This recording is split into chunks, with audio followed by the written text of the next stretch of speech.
small Stillwater retrieves, I've got that rod tip right low to the water surface.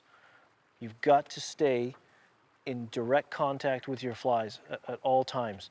Any kind of slack will be completely exploited by the trout. Many instances, they'll grab your fly and you'll miss the grab completely. You won't even feel it. It's critical.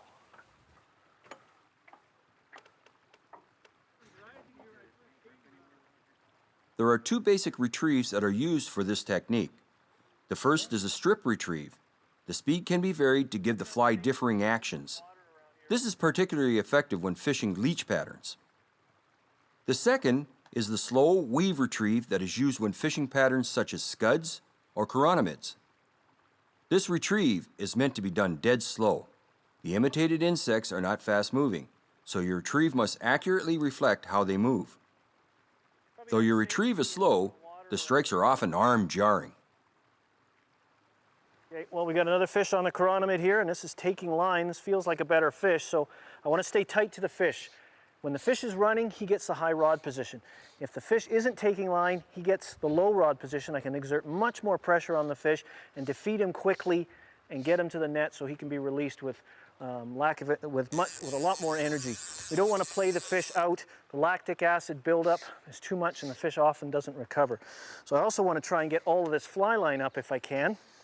And this fish is giving a good account of itself here.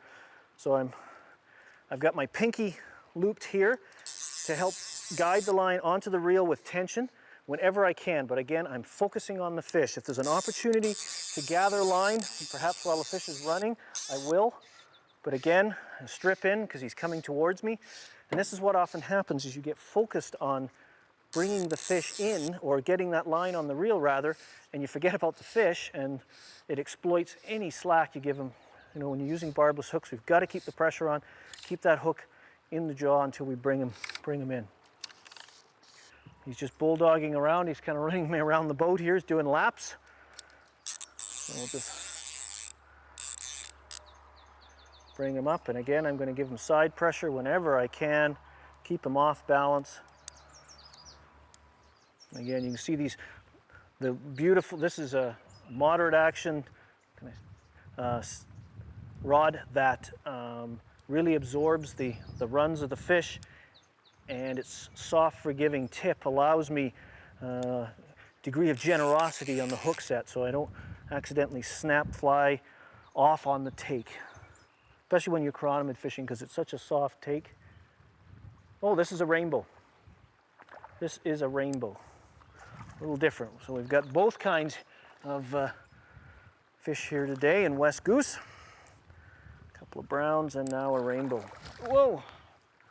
And we'll get him in, and you can see, I'll show you on camera here, that perfect chironomid hook set. That fly right in the top of the jaw.